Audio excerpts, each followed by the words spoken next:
이제는 우리가 오미크론이 많이 확진자가 많지만은 네. 치명률은 좀 낮고 네. 또 우리가 3차까지 맞은 분들도 많으시니 뭐 백신 접종률은 세계 1위라는 거 아닙니까?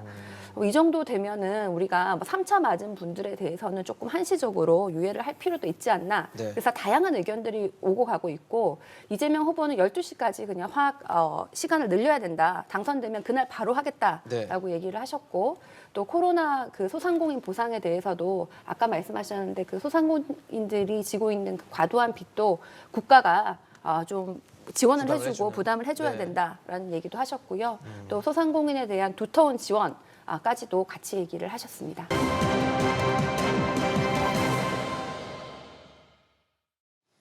해법을 찾는 토론 이슈앤 식설 시작하겠습니다. 여야 대선 후보들이 첫 번째 법정 TV 토론에서 맞붙었습니다. 이번 주제는 경제였는데요. 코로나19로 경제의 위기감이 커진 상황에서 어떤 후보가 제대로 된 비전을 제시했는지 지금부터 따져보겠습니다.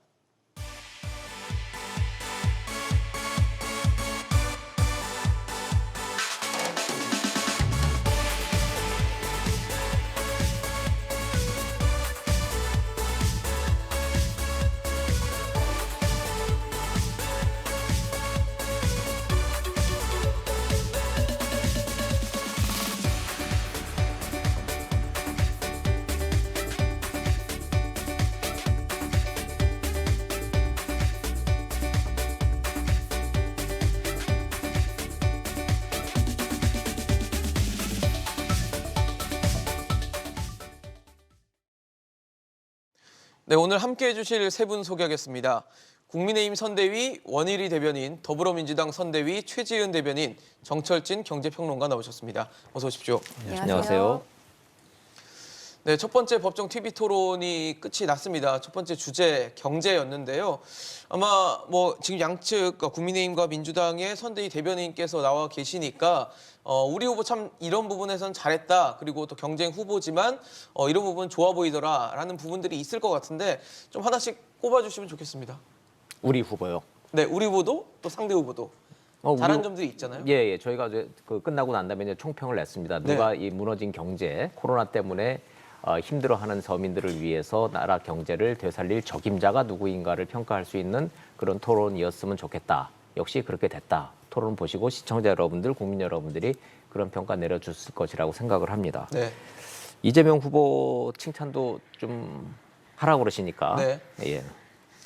전문 용어 암기를 잘하시는 것 같고 말씀을 좀 잘하시는 것 같아요. 물론 이제 한 달 전 얘기하고 어제 한 얘기하고 일주일 전 한 얘기하고 이렇게 시계열로 늘어놓으면은 말이 자꾸 바뀌니까 국민 여러분들이 좀 헷갈리실 것 같기는 한데 하여튼 말씀 하나만큼은 잘 하시더라 이런 칭찬은 좀 해드리고 싶습니다. 알겠습니다. 최지은 대변인 어떻게 보셨어요? 네, 뭐 저는 이재명 후보 같은 경우에는 이번에 정책이나 비전에 대해서 열심히 얘기하셨고 최대한 네거티브를 하지 않으려고 하셨다. 거기에 대해서 굉장히 의미 있게 봤고요. 결국은 우리 국민들께서 내 삶에 누가 더 도움이 되는지 경제를 잘할 후보를 뽑을 거라고 생각합니다. 어느 여론조사에서 봐도 경제를 가장 잘할 것 같은 후보는 항상 이재명 후보가 월등하게 1등으로 나오거든요. 그래서 과거에 김영삼 대통령께서 민주화 운동 등 훌륭한 일을 많이 하셨지만 머리는 빌려도 된다 이런 발언을 하셨는데 이후에 우리가 IMF가 오지 않았습니까? 그 지도자의 그 경제에 대해서 이해 이런 것이 굉장히 중요하다고 생각을 합니다. 상대방 측인 이제 윤석열 후보에는 뭐 잘한 게 뭐가 있었을까요? 윤석열 후보는 처음에 사실 정치 시작한 지 얼마 되지 않아서 처음에 이제 출마를 하셨을 때는 뭐 120시간이라도 일해야 된다. 뭐 없는 사람들은 뭐 부정식품이라도 먹어야 된다 여러 가지 발언을 논란들이 하셨죠. 좀 있었던 발언이 그때에 있었죠. 비하면은 좀 논란이 줄었지 않나 이렇게 보입니다. 많이 좀 정제된 발언을 하고 했다라는 표현인가요? 뭐 그때보다 좋아졌다는 좋아졌다. 건데 그럼에도 불구하고 윤석열 후보가 정말 경제를 잘 알고 계신가 여기에 대해서는 많은 국민들이 좀 갸우뚱하실 겁니다. 알겠습니다. 칭찬을 말씀드렸는데 좀 날이 서 있는 칭찬이 아니었나라는 생각이 듭니다.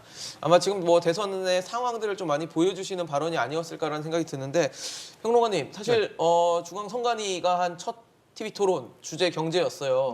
이것과 관련해서 좀 뭐 전체적으로 좀 관리를 또 하시고 네. 예, 설계를 하셨다는 얘기를 들었는데 설계를 한 게 아니라요. 네. 제가 이제 중앙선거관리위원회 선거토론위원회 전문위원으로 있기 때문에 조언을 이번에 하시는 전체적으로 이제 주제 세팅이라든가 이런 거에서 이제 회의에 함께 이제 했었었고요.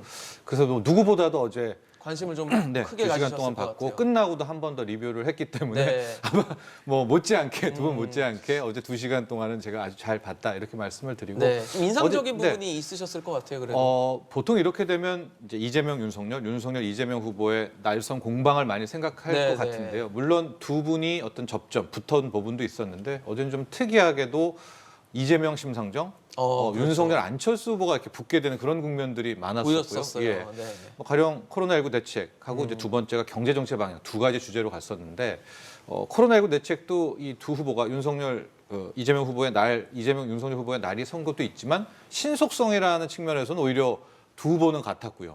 심상정 후보가 뭐 부자 증세 이런 쪽으로 가면서 했고 맞아요. 안철수 후보는 특별하게 또 이런 식이 좀 많았었고요. 특히 부동산 같은 경우를 봤을 때는 오히려 뭐 공급 확대라든가 물론 세부적으로 들어가면 다릅니다. 네. 또 세금의 완화 부분 이거 역시 디테일도 다르지만 네. 이런 부분은 오히려 두 후보가 이재명 윤석열 후보가 또 일치하는 측면들이 좀 많아서 어제 경제 부분만큼은 전방위적인 토론이었다 뭐 이렇게 볼 수가 있고 이제 다만 대장동에 있어서는 이제 두 후보가 맹렬하게 붙는 그런 네. 모습을 볼 수 있었습니다. 알겠습니다. 뭐 최근에 계속 이슈가 되는 부분에 대해서 대선 후보들의 생각들을 좀 볼 수 있었던 자리가 아니었나라는 생각이 드는데요. 사실 뭐 첫 번째 이슈는 코로나 소상공인 지원 부분이었어요. 그러면서 당연히 이제 추경 얘기까지도 연결이 되면서 발언이 나왔는데 일단 이재명 후보는 국민의힘 때문에 처리가 좀 늦어지고 있다라는 지적을 하면서 이제 국민의힘 쪽에 좀 책임을 돌리는 모습을 보였고 윤석열 후보는 민주당에서 날치기 처리를 했기 때문에 일단은 뭐 받아준 것이다. 하지만 역시 계속 주장했던 50조 원이라는 규모에는 턱없이 좀 부족하다라는 지적을 했는데 일단은 이재명 후보는 처리가 좀 늦어지고 있다. 그게 이제 국민의힘 탓이다라고 얘기를 하셨어요. 이거는 뭐 어떤 주장으로 좀 저희가 봐야 될까요? 그럼요. 처음에 소상공인 두텁게 지원하자는 얘기는 여야가 다 했는데 국민의힘에서 뭐 50조 하자, 100조 하자 이렇게 굉장히 큰 금액을 먼저 부르시더니 뭐 우리가 그럼 여야가 합의를 해서 하자 그랬더니 뭐 여당이 안을 가지고 와라, 뭐 정부랑 합의해서 와라 이런 식으로 계속 이렇게 공을 넘겼지요. 그래서 같이 여야가 합의를 하거나 논의를 할 장이 아예 서지를 않았습니다. 그래서 네. 최근에는 여당이 그러면은 우리가 꼭 해야 되겠으니까 만나서 회의를 하자 여러 번 얘기를 했는데 오지 않고 저희가 그 예결위에서 12시간을 기다렸다는 거 아닙니까? 네. 오후 2시부터 새벽 2시까지 기다린 다음에 결국은 단독으로 처리를 했는데 네. 그걸 가지고 단독으로 처리를 했다고 또 얘기를 하는 거예요. 그런데 야당 입장에서도 지금 명분이 없습니다. 소상공인 두텁게 지원을 해야 한다고 계속 야당이 주장을 했고 실제로 지금 이 국가 비상사태와 같이 코로나 확진자가 많은 상황에서 소상공인들께서 정말 어려운 건 다 알고 계시잖아요. 그래서 야당도 계속 반대는 할 수가 없으니까 결국은 지금 국회 통과를 했는데 네. 그동안 발목 잡기식으로 야당이 반대를 했던 건 사실이고요. 지금이라도 통과를 해서 다행이지만은 아직도 충분한 금액은 아니다라고 보이고 소상공인들에게 한 300만 원 정도씩 드리는 것인데 그렇죠. 조금 더 지금은 이제 급하니까 네. 당장 급한 불을 껐지만은 또 조만간 추가적으로 지원이 필요하다고 보이고 여당은 굉장히 강한 의지를 가지고 이것을 하고 있고 야당은 더 이상 발목 잡기 말고 좀 합리적인 얘기를 해주길 바랍니다. 네. 여당이 이 추경안을 처리하는 과정에서 새벽에 기습 처리했다라고 하는 게 이제 야당 국민의힘의 주장인 걸로 알고 있는데 어떤 입장이십니까? 네, 정치적 용어로 그런 걸 이제 날치기라고 그러죠. 뭐 강행 처리라고는 하지만 사실상 날치기입니다. 왜냐하면 합의가 되지 않은 상태에서 합의가 돼서 뒤늦게 이제 통과가 됐기 때문에 결과론적이 아니라 이 문제는 처음 시작부터 좀 사실관계를 좀 명확히 해드릴 필요가 있습니다. 코로나 사태가 길어졌습니다. 국민 네. 여러분들이 힘들었죠. 근데 그 피해를 오롯이 받은 데가 누굽니까? 소상공인 자영업자 아닙니까? 거리두기, 시간 제한 그 피해에 대한 모든 보상을. 책임을 네. 소상공인들이 진 거죠. 근데 책임을. 정부의 역할은 뭐였습니까? 재난지원금 뿌렸습니다. 전 국민한테. 네. 그냥 헬기에다 살포를 했어요. 그래서 야당인 국민의힘에서는 시종일관 안 된다. 이 코로나로 인해서 피해를 입은 소상공인과 자영업자들에 대한 피해를 핀셋으로 콕콕 집어서 이들의 손실을 보상해 주자라는 주장을 계속 해왔던 겁니다. 네. 그런데 계산을 해보니까 최소한 이분들이 입은 그 손해를 다 더해 보니까 최소한 50조는 돼야지 보상이 좀 되겠다. 임대료도 내야 되고 인건비도 들어가야 되고 네. 물건은 안 팔리고 매출은 안 되고 음식은 안 되고 또 9시가 되면은 다 손님들은 가버리고 그렇죠. 이들의 피해를 어떻게 할 거냐 이겁니다. 재난지원금이 아니라 소위 말하는 PPP라고 하는 한국형 PPP로 소상공인들의 손실을 정확하게 계산해서 핀셋으로 지원해 주자라는 것이 이제 손실보상법이었는데 네. 그 액수가 50조였죠. 그래서 50조를 하는 거예요. 근데 야당이지 않습니까? 국민 여러분들 알다시피 예산이라는 거는 정부가 짜와서 여야가 당정이 안을 만들어 오는 게 예산입니다. 그래서 좀 만들어 달라고 부탁을 그렇게 드렸던 거예요. 네. 어떤 일이 벌어졌을까요? 이재명 후보 35조 원 해야 된다 그러면서 그 14조 원 만들어 온 홍남기 부총리 경질을 한다고 그랬습니다. 민주당 35조 원은 돼야 된다 그러면서 농성까지 했어요. 네. 그런데 결과적으로 14조 원짜리 갖고 왔습니다. 그래서 저희가 아니 말이 되느냐. 우리가 야당이 계산을 했던 50조까지는 안 되더라도 35조 원 당신들이 입으로 얘기했으니까 그 정도는 갖고 와야 되지 않느냐 그랬는데 14조 원짜리 갖고 와서 결과가 어떻게 됐습니까? 날치기 처리해 버리자 거예요. 예결위에서. 그리고 본회의 이제 가서 되니까 조금 더 늘려서 17조 원으로 찔끔 하겠다는 겁니다. 부족합니다. 그런데 어떡합니까? 야당이니까 힘이 없으니까. 날치기 한다 하고 네. 할 수 없이 합의를 할 수밖에 없는 거죠. 그런데 대안 제시해야죠. 야당도. 저희가 집권하면 네. 50조 만들어서 손실 보상 콕콕콕 집어서 핀셋으로 합니다. 저희는 헬기 타고 올라가서 표 안 나게 허공에다 뿌리는 재난지원금 같은 게 아니라 손해를 입은 자영업자와 소상공인들한테 정확하게 지원해드리겠습니다. 이 말씀을 드리는 겁니다. 알겠습니다. 현재 상황은 지금 일단 추경안이 국회를 통과한 상황이고 아마 국민들께서는 좀 헷갈리실 수 있는 게 추경안이 통과가 됐고 이재명 후보는 이제 추후에 추경과 또 긴급 재정 명령을 통해서 보완을 하겠다라고 하시는 부분이고 윤석열 후보 측도 일단 뭐 과정에서의 문제는 차치하더라도 일단 통과가 됐기 때문에 나중에 대통령이 되고 나면 추가적인 지원을 하겠다라는 건데 뭐 결국 같은 맥락 아닌가라는 생각도 좀 저는 들거든요. 국민들께서 보시면 굉장히 네. 헷갈리실 것 같아요. 양쪽 다 지금 소상공인 힘들다, 도와드려야 된다라고 얘기를 하고 있어요. 그래서 뭐 더 많이 하자 양쪽 다 얘기를 하는데 네. 이재명 후보는 지금 할 수 있는 것부터 먼저 하고 그다음에 추가로 더 하자. 그래서 최종 금액도 크게 다르지 않습니다.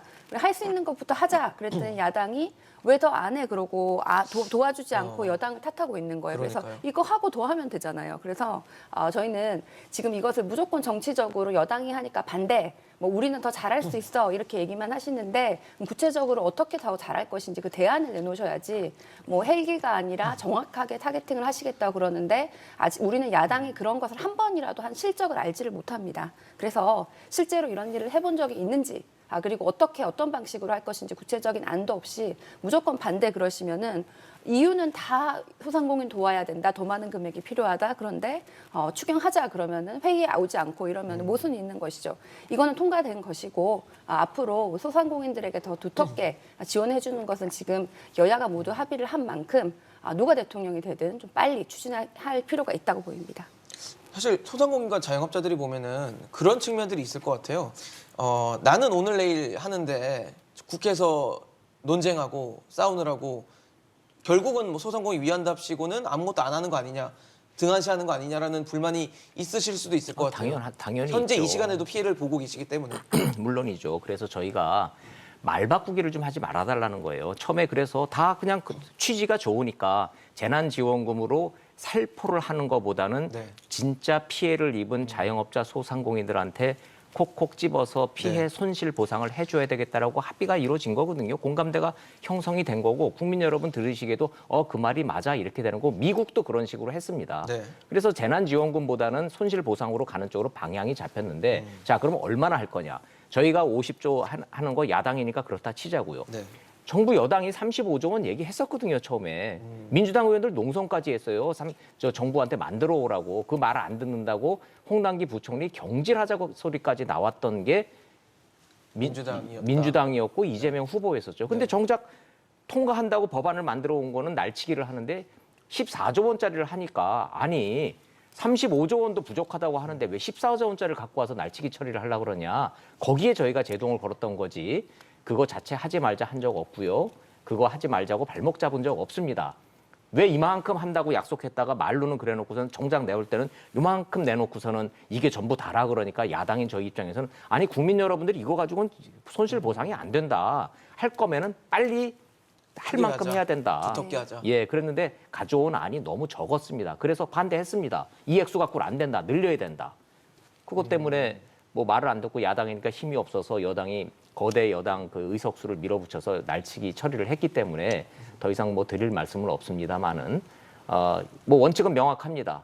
충분하게 손해 입은 만큼 국가가 할 수 있는 만큼 손실 보상해 드려야 된다. 이것이 헌법에 보장된 국민들의 권리고 국가가 해줘야 될 책무다. 네. 동의합니다. 한 가지 팩트 체크만 좀 할게요. 네. 미국에서는 다 이렇게 피해 보상만 했다라는 것은 사실이 아닙니다. 현금 지원도 굉장히 많이 했고요. 고용을 위해서 많은 분들한테 드린다든지 현금 지원 그리고 피해 보상 두 가지를 같이 했고 각각 현금 지원도 그렇고 피해 보상도 그렇고 우리나라보다 훨씬 더 많은 금액을 한 것이 사실입니다. 우리가 피해 보상이든 손실 보상이든 할 때마다 계속 야당은 뭐 국고가 바닥난다 뭐 이렇게 돈을 펑펑 써도 되냐 그러는데 네. 우리 GDP 국가 부채가 GDP 대비에 50% 미만이고 다른 나라보다 상당히 양호한 편인데 다만 가계 부채는 급속도로 증가하고 있기 때문에 국가가 빚을 안 내서 개인이 빚을 낸 상황입니다. 그래서 이런 것에 대해서 그동안 반대를 하시다가 지금은 갑자기 야당이 그동안 국가 부채를 걱정하시다가 지금은 뭐 우리가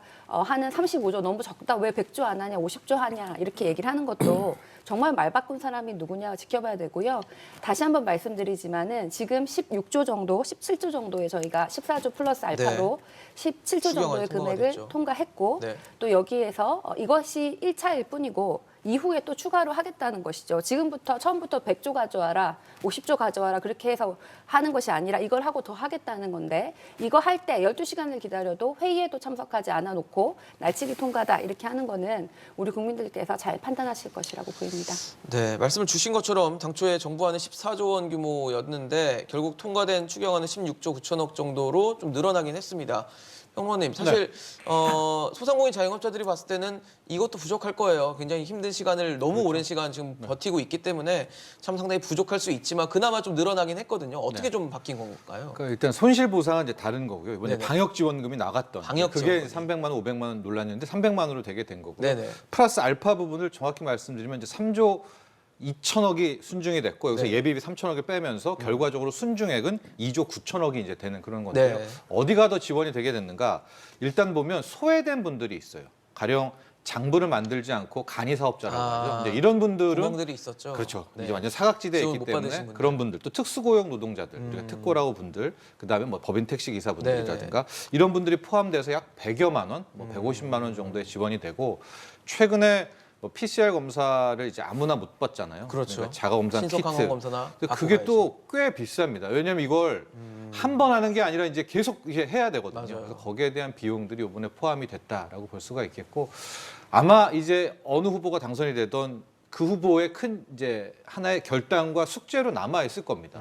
이제 새로운 정부가 들어서게 되면 앞서 30조, 50조 막 얘기가 됐는데 이제 리오프닝도 되죠. 그렇죠. 코로나19 다시 포스트 코로나가 될 때 현재 이런 상황으로는 자영업자들이 제가 봤을 땐 재계하기가 어렵습니다. 실제 영업을 하더라도 무너져 있으니까. 네, 무너져 있는 데다가 지금 빚이 엄청 많거든요. 맞아요. 네, 880조, 890조이기 봐야 때문에 되니까요. 어떻게 이 소상공인들을 끌고 갈까가 두 후보에게 남긴 큰 숙제다. 그러니까 규모도 중요하지만 네. 이제 디테일 싸움으로도 한 번 더 이제 우리가 봐야 될 부분이 있다라고 그렇습니다. 말씀드리고 싶어요. 사실 지난 2년간이 코로나 시대였다면 이제 포스트 코로나에 대한 고민을 할 수밖에 없는 시점이 됐기 때문에 차기 대통령에게 주어진 가장 크고 무거운 주제이자 숙제가 아마 이 코로나 위기 극복과 상처가 난 자영업자들을 어떻게 잘 보듬을 것인가가 될 것으로 보이는 상황인데 토론 과정에서는 그런 얘기도 있었어요. 윤석열 후보는 이재명 후보가 현 정부의 방역 정책 실패를 인정한 것이다라고 했는데 인정한 거예요? 저는 방역 정책만큼은 우리가 많이 힘들고 네. 아직도 극복하지 못했지만 다른 나라와도 좀 비교를 해볼 필요가 있다고 생각합니다. 상대적으로 뭐 우리 누적 확진자 수나 사망률이나 이렇게 봤을 때는 네. 외신에선 아직까지도 한국은 뭐 K 방역 모범 국가다 이러고 우리가 뭘 할 때마다 그게 다 이렇게 외신에 보도가 돼요. 영국에도 그렇고 뭐 외국에 뭐 네. 남미에도 그렇고 미국에도 그렇고 그런데 해외에서 봤을 때는 그래도 한국은 상대적으로 다른 나라보다 코로나 방역의 모범 국가다 이런 말씀을 드리고요. 그럼에도 불구하고 완벽하지 않습니다. 지금 저희가 너무 힘들고 이렇게 오랜 시간을 버티다 보니까 우리가 지금 더 버티는 게 맞나 이런 생각도 들고 그렇죠. 왜 우리가 9시까지는 되는데 10시까지는 안 되지 이런 생각들을 해보면은 네. 뭐 그렇게 과학적인 것도 사실은 별로 없습니다. 그렇죠. 10시까지면 위험한가? 예, 뭐 이런 12시 되면 큰일 나나? 네. 이게 이제 전체적으로 확진자 수를 줄이기 위해서 정부가 음. 했지만은 이 모든 사람이 처음 겪는 일이고 그렇죠. 여기에 대해서 뭐 증거가 뭐 10시까지부터 12시까지 몇 프로가 올라간다 이런 걸 정확히 알 수가 없는 거예요. 그래서 이제는 우리가 오미크론이 많이 확진자가 많지만은 네. 치명률은 좀 낮고 네. 또 우리가 3차까지 맞은 분들도 많으시니 뭐 백신 접종률은 세계 1위라는 거 아닙니까? 이 정도 되면은 우리가 뭐 3차 맞은 분들에 대해서는 조금 한시적으로 유예를 할 필요도 있지 않나. 네. 그래서 다양한 의견들이 오고 가고 있고 이재명 후보는 12시까지 그냥 시간을 늘려야 된다. 당선되면 그날 바로 하겠다라고 네. 얘기를 하셨고 또 코로나 그 소상공인 보상에 대해서도 아까 말씀하셨는데 그 소상공인들이 지고 있는 그 과도한 빚도 국가가 좀 지원을 부담을 해주고 해주는. 부담을 해줘야 네. 된다라는 얘기도 하셨고요. 또 소상공인에 대한 두터운 지원까지도 같이 얘기를 하셨습니다. 네. 윤석열 후보가 이재명 후보에게 그 방역 실패 인정한 거냐라고 말한 부분은 좀 어떻게 해석을 해야 되나요? 방역 잘 못했다라는 지적으로 봐야 됩니까? 국민들의 목소리를 좀 대변했다고 생각을 합니다. K-방역이라고 그랬습니다. K-방역. 네. 세계적 모델이라며요.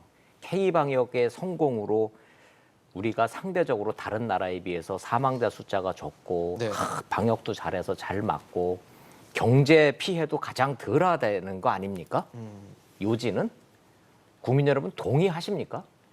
지금 K-방역 때문에 오미크론이 잘 잡히고 방역이 잘 돼서 그래도 우리나라는 좀 다른 나라보다 훨씬 나아라고 안심이 되십니까? 네. 저는 감히 말씀드립니다. K-방역 완전 실패했음을 자인할 수밖에 없는 상황이다라는 것이 국민 여러분들이 지금 오미크론 사태를 지금 직면하고 계시는 솔직한 심정이라고 생각합니다. 그런데 입만 열면 K-방역이 성공을 했대요.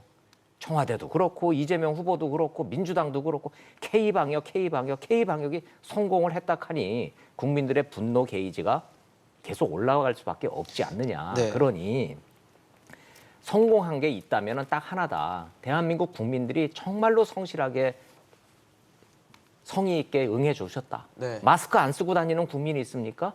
백신 뭐 그렇게 거부하고 막 그렇게 엇나가는 국민이 있습니까? 맞으라면 맞고 쓰라면 쓰고 가지 말라면 가지 말고 문 닫으라면 문 닫고 대한민국 국민들처럼 이렇게 협조한 국민이 어딨냐 이겁니다. 그런데 결과가 어떻습니까? 이유는 딱 한 가지입니다. 대한민국 K-방역이 그토록 자화자찬했던 기준이 비과학적이고 주먹구구였고 비전문적이었습니다. 그러니까 힘은 힘대로 들고 돈은 돈대로 들고 국민들의 고통은 고통대로 갔으면서 결과가 하루 10만 명, 이제 이달 말이 되면 하루 30만 명까지도 각오해야 된다 정도로 전문가들의 경고가 나올 정도로 이렇게 엄중한 상황이 된 거죠. 그렇다면 정부는 K-방역 저희가 그렇게 자화자찬했지만 죄송합니다. 사과하는 것이 맞는 것이고 앞으로 전문가들 의견을 들어서 과학적으로 좀 한번 해보겠습니다. 강제하지 않고 무작정하지 않고 여기는 되고 여기는 안 되고 이렇게 막 기준 없이 이러지 않고 좀 어떻게 처음부터 좀 다시 잘해보겠습니다 하고 겸허한 자세로 좀 나와달라. 이 요구를 지금 전해드리는 겁니다. 저도 알겠습니다. 한 가지 말씀을 네, 드리겠습니다. 짧게만 좀 듣겠습니다. K-방역이라는 거는 우리 뭐 정부의 정책 이름도 아니고 네네. 해외에서 만든 겁니다. 해외에서 네, 외신들이 뭐 우리나라 문화 K-컬처, 네. K-팝 이렇게 한 것처럼 그러니까 K를 정말 붙인 거죠. 한국이 너무 잘한다라고 해서 얘기가 만들어진 것이고요. 이것은 문재인 정부의 정책도 아니었고 민주당의 정책도 아니었고 우리 국민들이 많은 희생과 헌신을 통해서 이루어낸 우리 대한민국의 성과입니다. 이것을 야당이 아무리 정치가 지금 목전에 있어도 이 전문가의 영역, 방역 시간 같은 것을 다 정치화하면서 우리 국민들이 헌신하시고 고생한 그 성과까지도 폄하하는 네. 것은 적절하지 못하다고 보입니다. 알겠습니다. 여기까지만 좀 듣고요. 저희가 지금 말씀드리고 있는 뭐 방역 그리고 코로나 상황, 추경 이런 것들을 하다 보니까 많은 분들이 이제 궁금하신 게 재원이 어디서 나오나, 우리나라 세금 다 걷어가서 지금 적자 국채 발행하고 있는데라고 하면서 얘기가 나왔던 게 또 어제 기축통화 얘기였어요. 앞서 평론가님 말씀 주신 것처럼 윤석열 대 이재명의 구도를 깨고 뭐 윤석열 대 안철수 또 안철수 대 이재명 뭐 심상정 대 이재명 이런 구도들이 막 만들어졌던 장면 중에 하나라고 좀 보여지는데 여기서 보면은 안철수 후보가 그런 얘기를 합니다. 우리나라는 이제 비기축통화국, 기축통화국이 아니기 때문에 국채를 발행했을 때 좀 인기가 없다. 그래서 이 부분에 대한 질의를 했더니 이재명 후보는 기축통화국에 포함될 가능성이 매우 높다라는 발언을 해서 좀 어제 기사화도 되고 많은 분들이 이건 무슨 얘기지?라고 궁금해하실 부분들이 좀 있을 것 같은데 이건 어떻게 해석을 해야 되는 겁니까? 저는 기축통화로 포함될 가능성이 매우 높다는 이재명 후보의 의견을 얘기를 한 것이 아니라 그런 기사, 그런 보도가 있다라고 얘기를 하신 거고 제가 그 블룸버그였나요? 거기에서도 네. 이런 게 나왔던 것 같고 또 한국에서는 정경련 보고서에서도 그런 내용이 있었던 것 보도자료가 같아요. 있었죠. 예, 그래서 이게 그런 내용도 있다라고 얘기를 한 거지 뭐 기축통화가 포함된다 이거는 뭐 조금 더 이거는 당장 포함된다 뭐 이런 얘기를 한 건 아닙니다. 근데 발언을 들어보면 기축통화가 국에 포함될 가능성이 매우 높다고 할 정도로 경제가 튼튼하다. 뭐 경제의 튼튼함을 강조하면서 활용을 네, 했던 것 같긴 한데 그런 좀 오해의 보도에서 여지가 있었던 것 같아요. 가능성이 있다라고 네. 얘기를 한 것을 말씀하신 거고요. 근데 이 얘기의 그 취지는 지금 우리 이렇게 뭐 재정을 하겠다는데 재정은 어디서 마련하냐라는 그렇죠. 이 질문에 대해서 적자 국채 때문에. 우리나라가 지금 국가 부채가 GDP 대비 GDP 대비 한 50% 비율이, 미만입니다. 예. 예, 40%대 후반 중후반을 이렇게 왔다 갔다 하고 48% 있는데요. 정도 되죠. 이 정도면은 선진국 평균의 반 정도밖에 안 됩니다. 많은 나라들이 국가 부채가 좀 더 많기도 하고 적기도 한데 굉장히 적은데 네. 기축통화 국가들은 훨씬 더 높지요. 왜냐하면은 자기들 나라의 그 통화가 국제정에서 자유롭게 거래되는 그런 통화니까 이렇게 돈을 많이 빚이 많아도 상대적으로 네. 이렇게 뭐 금리라든지 이런 것들이 외환이라든지 하는 게 덜 영향을 받기 때문에 조금 더 빚이 많을 수 있는 그런 거시적인 룸이 생기는 거죠. 그래서 그런 면에서 기축통화 국가로 불려질 만큼 재정이 건전하고 경제가 크기 때문에 그런 부분이 우리는 없다. 그 룸이 더 크다. 지금 우리는 굉장히 이미 많이 허리띠를 졸라매고 있는데 사실 우리가 가지고 있는 룸은 크다라는 얘기를 하신 거고요. 네. 실제로 우리는 정말 산업화 그리고 우리가 근대화를 거치면서 정말 엄청난 경제 성과를 이루지 발전을 않았습니까? 했죠. 네. 동시에 우리는 우리 성공의 희생자이기도 한 것 같습니다. 대한민국이 지금 세계 10대의 경제 대국을 가지고 있는데 우리가 뭐 경제 성장이 빨랐다 이런 얘기는 들어봤지만 최근에 우리가 가장 국제사회에서 많이 듣는 것은 빈부 격차가 증가하는 속도가 1위 수준입니다. 양극화가 OECD 크게 국가에서. 벌어지고 있다. 양극화 벌어지는 속도가 OECD에서 뭐 가끔은 1위, 가끔은 2위 이렇게 1, 2위를 다투고 수위권에 있다는 있거든요. 얘기죠. 그래서 우리가 지금 빈부격차가 심한 나라인데 국가 빚은 상대적으로 적고 개인 빚은 점점 올라가고 있습니다. 그리고 우리 GDP에서 공공 지출을 쓰는 예산이 네. 한 11% 정도입니다. 뭐 복지라든지 공공 지출 예산이 11%인데 선진국 평균은 22%입니다. 그래서 정부가 복지 예산이라든지 공공지출 예산을 덜 쓰고 재분배가 덜 이루어지고 있는 게 현재 네. 상황인데 이것을 더 쓰자 그러면은 과거에 우리가 굉장히 가난했을 때 성장 위주의 그 정책에 젖어가지고 네네. 이거 너무 돈이 없는데 왜 또 쓰냐라고 얘기를 하는데 이거는 우리가 지금 현재 한국의 경제 규모를 상대적으로 비교를 했을 때는 우리는 지금 경제 성장도 해야 되고 복지도 이루어야 되고 재분배도 해야 되는데 네. 정부는 돈을 안 풀고 개인은 빚을 지게 하는 그 구조는 잘못됐다라는 말씀을 드립니다. 어떠세요? 지금 사실 이 부분에 대해서 또 이준석 대표는 가슴이 웅장해진다라고 아마 글을 남긴 것 같습니다. 이제 국민 여러분들이 이제 이재명 후보의 논리하고 안철수 후보의 논리, 윤석열 후보의 논리를 이제 이렇게 들으시면서 네. 뭐 용어나 이제 이런 것 때문에 좀 헷갈리실 수는 좀 있을 것 같아요. 예를 들자면 이재명 후보처럼 말처럼 대한민국이 기축통화국이 곧 됐으면 얼마나 좋겠습니까? 그죠? 힘이 있다는 예, 얘기겠죠. 예. 네. 이재명 후보의 통화에 힘이 말처럼 있다. 정부가 돈이 많이 있으니까 이럴 때 좀 팍팍 풀고 돈 모자러?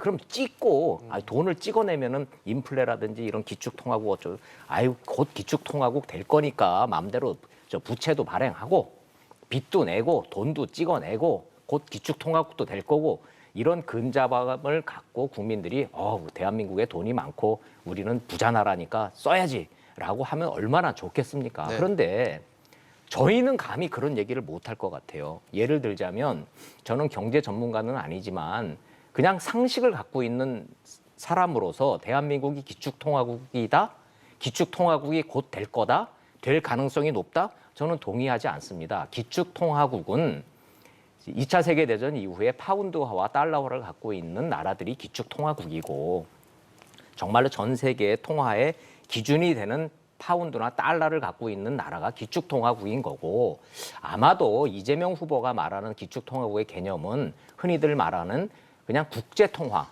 뭐 국제 간에 많이 통용이 되니까 네. 그런 나라가 될 수 있다. 우리도 경제 규모가 크니까 아마도 이런 경제 용어의 혼선 아닐까 싶고 중요한 것은 본질은 나라 살림에 대한 이재명 후보의 그 경제 인식이 어느 정도는 너무 위험하다. 근데 돈 많다는 거 아니에요, 정부에. 그리고 이제 가계는 지금 빚이 많으니까 정부가 돈을 풀고 돈이 부족하면 국가 부채 걱정하지 말고 빚 내고 국채 발행하고 돈 더 찍어내서 풀자는 거 아닙니까? 위험하지 않습니까? 기본적으로 저희는 그래서 그거 위험해서 싫습니다. 명확하게 메시지가 갈리는 거죠, 여기서. 그래서 그렇게 가면 안 된다. 베네수엘라로 가는 급행 열차 타는 거다. 그런 분한테 경제를 맡겨서는 안 됩니다, 국민 여러분 하는 게 윤석열 후보의 경제 정책 메시지이기 네. 때문에 판단은 국민 여러분이 해주시리라 믿습니다. 네, 좀 어려운 부분일 수 있어서 네. 평론가님께 네. 좀 여쭤보고 싶어요. 기축통화하면 저희가 쉽게는 아마 국민 여러분께서 달러를 좀 떠오르실 것 같긴 한데 기축통화국이 될 만한 여건을 좀 갖추고 있나요, 우리가? 그렇죠. 용어의 혼선이 좀 있는데요. 우리가 기축통화라는 게 있고 네네. 이제 결제통화라는 개념이 또 있습니다. 하고 IMF의 SDR, 특별인출권. 이제 이 정도가 우리가 세계에서 통용되는 통화라고 얘기하는데 네. 기축통화라고 하면 일단 미국 달러화를 이제 봐야 되겠죠. 우리가 하는 흔히 통념상. 그런 다음에 이제 우리가 5대 결제통화라는 표현을 좀 쓰거든요. 네네. 그러니까 달러뿐만이 아니라 뭐 엔화라든가 파운드라든가 유로라든가 호주 달러라든가 네. 캐나다 달러라든가 그러니까 이 정도는 달러가 아니어도 결제할 때 쓸 받아줄 수 게 있는. 정도에 포함이 네. 되는 5개 통화가 있고요. SDR이라고 이제 특별인출권, 이건 이제 IMF에서 인정한 여기에는 또 중국의 위안이 들어가는 이 정도의 개념이라고 생각하시면 될 것 같은데요. 우리가 이제 결제 통화, 그러니까 기축 통화와 결제 통화를 개념을 이제 같이 쓴다고 하더라도 네네. 어제 얘기는 그것던 것 같아요. 정경련 자료는 한국의 경제가 기축 통화나 결제 통화에 될 자격은 있다라는 건데 중요한 것은 뭐 제가 뭐 어떤 특정 후보 얘기를 하는 게 아니라 결제 통화를 만들든 기축 통화를 만들든 그건 우리가 할 수 있는 게 아니다. 아닙니다. 어. 그 외부에서 우리 원화를 평가하는 인정해 거죠. 주는 거거든요. 네. 그러니까 내가 뭐 위안화 대신에 원화를 가질게라는 수요가 많아지면서 자연스럽게 이제 들어가게 되는 이제 그런 측면이 함께 이제 존재한다라고 보시면 될 것 같습니다. 제가 한 가지만 말씀을 드리면요. 이 외화에서 이렇게 전 세계에서 어떤 금액으로 거래를 할까 중에 한 가지 방식, 이 IMF SDR도 마찬가지로 유사한 방식으로 만들어졌는데 지금 현재 전 세계에서 금융시장이나 아니면은 그 재화시장에 얼마만큼 어느 돈으로 거래가 되느냐가 굉장히 큰 비율을 반영을 합니다. 그래서 과거에 뭐 파운드 얘기를 하셨는데 지금 파운드보다는 중국 인민화가 훨씬 더 런민비가 훨씬 더 중요한 그런 상황이 된 거죠. 근데 한국이 지금 작년에 세계 10대 경제 대국이 됐고 수출이 세계 7, 8입니다.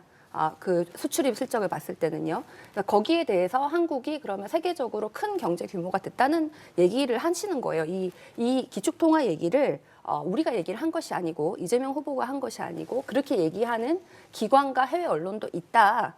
그렇게도 얘기를 할 정도로 한국 경제 규모가 크다라고 얘기를 하는 것이에요. 네. 그런데 거기에 비해서 한국 정부의 재정 지출, 특히 복지나 양극화 해소에 대해서는 굉장히 작다.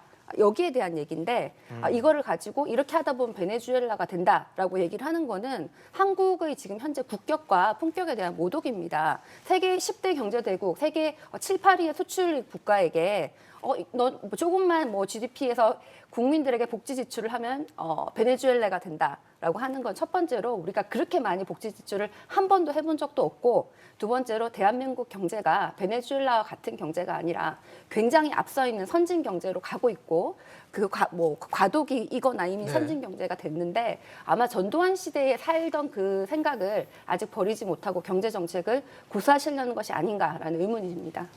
네. 이게 기축통화국이 되면 얼마나 좋겠어요. 대한민국 국민 중에서 우리가 세계의 중심이고 대한민국 원화가 미국 가서 쓰고 예, 이러면 우리 좋긴 원화만 하죠. 가지고 나가면 미국에서도 받아주고 일본에서도 받아주고 저 아프리카 가서도 우리 원화가 통용이 되면 얼마나 좋겠냐고요. 네. 그러니까 기축이 됐든 어떤 그 국제 통화가 됐든 결제 통화가 됐든 용어가 중요한 게 아니라 제가 지금 묻는 거는 이재명 후보가 갖고 있는 이 나라를 이끌어가는 경제 정책에 있어서의 돈에 대한 개념. 돈이 많다는 거 아니에요. 국민들은 지금 돈이 없는데 정부가 돈이 그렇게 넉넉하지가 않아서 정부는 기재부에서는 계속 이대로 가면은 재정 건전성이 위험합니다. 무너집니다. 나라빚 이렇게 많아지면 미래 세대한테 부담이 너무 커집니다. 네. 위험해진다라고 경고가 계속 나옴에도 불구하고 이재명 후보는 돈은 만들어내면 되는 거고 찍어내면 되는데 그래서 대장동 같이 생각을 하시는 건가? 돈이 없으면 대장동처럼 뭘 만들어가지고 만들어낼 무슨 하늘에서 뚝 떨어지는 신공을 갖고 계신가? 네. 이런 생각을 좀 여쭤보는 거예요. 근데 거기에 대한 답이 아니라 무슨 뭐 기초통화국이 됐으면 좋겠다. 당연히 됐으면 좋죠. 전 세계가 대한민국을 중심으로 돌아가면 얼마나 좋겠습니까? 제가 알겠습니다. 한 가지만 더 말씀을 네. 드리겠습니다. 네. 과거에 다시 한번 김영삼 대통령이 말씀을 드리지만 민주화 운동가 굉장히 훌륭한 정치인이었던 김영삼 대통령이 문민 정부를 탄생했을 때 정말 네. 많은 국민들이 기대를 가지고 계셨죠. 근데 머리는 빌리면 된다라고 했던 지도자와 자기들 마음대로 하던 대로 그대로 하는 기재부가 모여가지고 만들어진 것이 IMF입니다.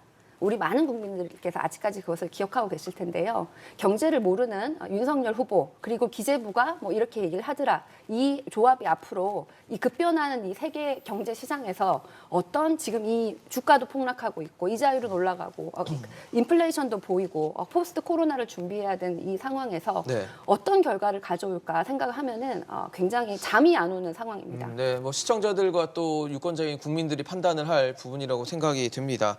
아마 차기 대통령의 가장 큰 무거운 숙제가 코로나 위기 극복, 포스트 코로나에 대비하는 것이다 말씀을 드렸지만 또 무엇보다 빼놓을 수 없는 게 부동산일 거예요. 지난 5년 동안 부동산으로 고생을 하신 분들이 꽤 많기 때문에 이 부분에 대해서도 어떻게 또 부동산 시장을 잘 안정시킬 수 있을까가 차기 대통령의 가장 큰 숙제 중에 하나라고 보여지는데요.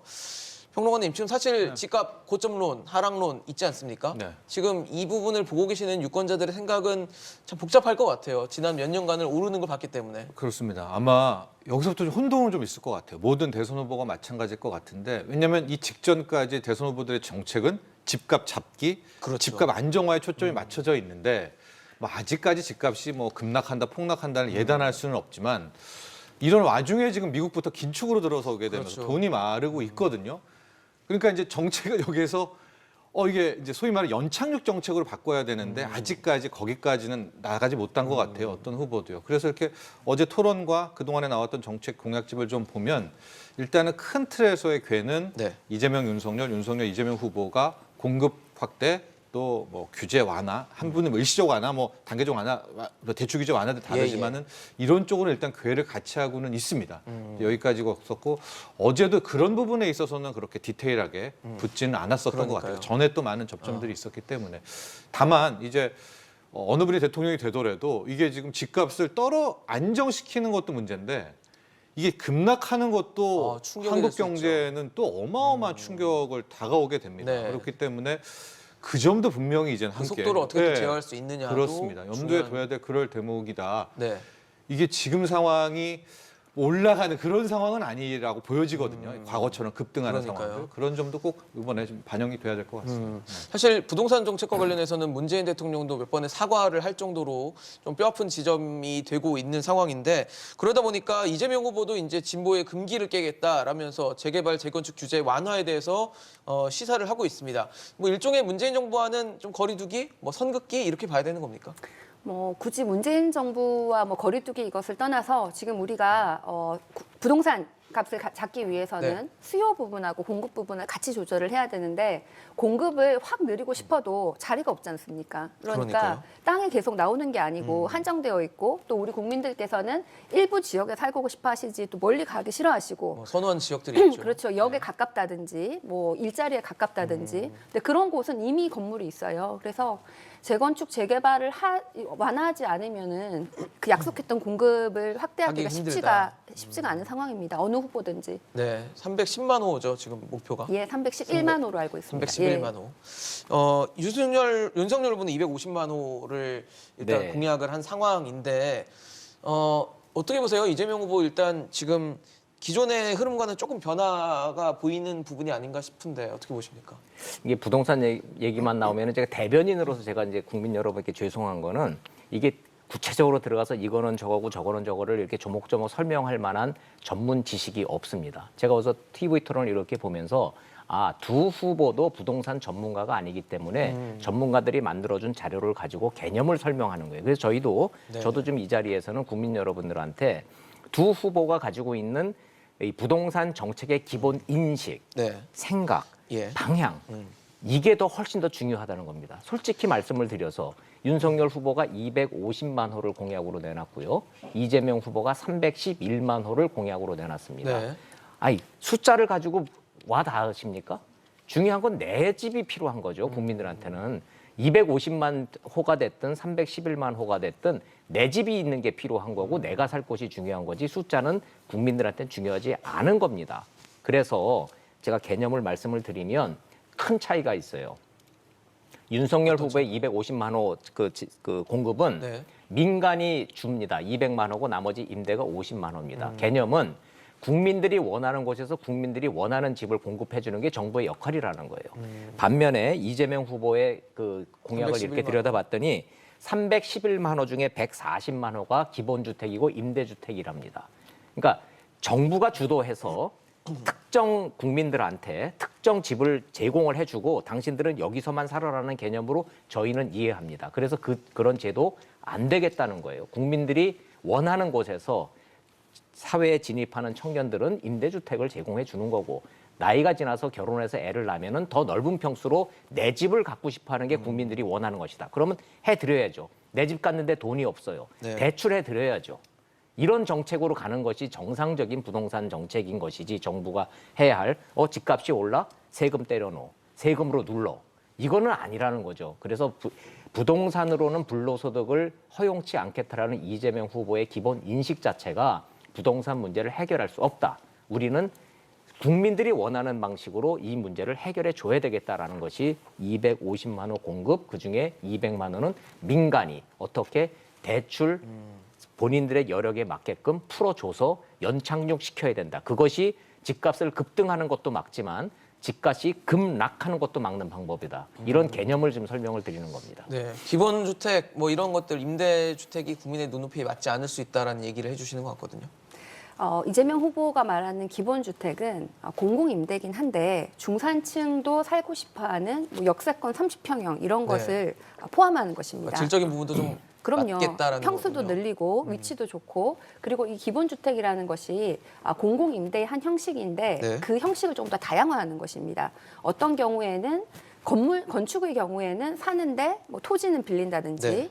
아니면은 뭐 토지와 건축을 다 빌린다든지 이런 식으로 30년 동안 장기 임대를 하는 것인데 네. 사실 이런 경우에는 싱가포르에는 좀 흔한 그런 경우입니다. 그래서 이게 없는 것도 아니고 굉장히 이렇게 집이 부동산 가격이 올라갈 때 이렇게 채택하는 나라가 많고 사실 대한민국에서 공공임대가 다른 나라보다 그 비율이 굉장히 작다는 거는 네. 객관적인 사실입니다. 그래서 정부가 조금 더 많은 공공임대를 늘리겠다는 건데 이재명 후보의 그 311만 호 공약 중에 공공임대 기본주택이 반이 안 돼요. 그래서 그것도 있지만 민간도 충분히 확보를 한다. 네. 공공임대도 늘리고 민간도 늘린다 이렇게 말씀을 드리고요. 결국 부동산 정책 같은 경우에는 이거 참 잘못됐다라고 말을 하긴 쉽습니다. 그런데 이걸 어떻게 잘을 할까? 이거는 아무래도 경험이 있고 해본 사람이 낫지 않겠냐 이렇게 말씀을 드리고요. 이재명 후보는 성남시장 그리고 경기도지사를 하면서 경기도에 많은 부동산 개발을 실제로 했고 그것 때문에 지금 대장동 때문에 의혹도 받고 있는데 뭐 이재명 후보가 10원도 그렇게 많은 전 국민이 지켜봐도 이재명 후보가 10원 한 장 받은 게 있는 건 아무것도 나온 게 없습니다. 그런데 성남을 비롯해서 경기도 많은 곳들이 그동안 개발을 했지요. 그래서 부동산 정책 같은 것을 그래도 한번 해보고 경험이 있는 사람한테 맡길 것인지 무조건 잘못됐다, 대안은 모르겠다, 근데 잘못됐다라고 얘기하는 사람한테 맡길 건지는 국민들께서 판단하실 일이라고 딱 생각합니다. 10초만 제가 질문을 좀 드려도 될까요? 허용을 질문을 드리는 하신다면. 건 좀 곤란. 아니요. 나중에 그러니까 답변을 또 들어야 궁금해서 되기 때문에. 말씀을 하세요. 궁금해서 네. 그러는데 아니 30년짜리 장기 공공임대 주택에 살고 싶으세요? 최 대변인이나 이재명 후보께서는 저는 30년을 살 때 내 집에서 살고 싶습니다. 없었기 때문에 돈을 모아서 대출을 모아서 여기까지 왔지만 저는 제 집에 살고 싶고 많은 국민들은 그거를 원하고다고 생각을 하는데 공공 임대 아파트를 많이 줘서 거기다 30년을 사시고 싶으세요? 저는 만약에 이 공공임대 짧게 아파트가 똑같은 아파트인데 반 정도 싸다. 그리고 난 30년 동안 내가 나가고 싶으면 나가도 되는데 누가 쫓아내는 사람이 없다. 가격은 반이다. 뭐 역세권에 있고 30평이고 나는 뭐 그러면은 저는 굉장히 살고 싶을 것 같습니다. 알겠습니다. 답변이 그래도 좀 됐을 거라 생각이 되고요. 결국 판단은 유권자인 국민이 할 겁니다. 국민의 목소리를 잘 반영해주는 후보가 대통령이 된다는 점은 유념해 주시면 좋을 것 같습니다. 오늘 원일이 대변인, 최지은 대변인, 정철진 평론가와 함께했습니다. 이슈 NG선 오늘 준비한 소식은 여기까지입니다. 지금까지 시청해 주신 여러분 고맙습니다.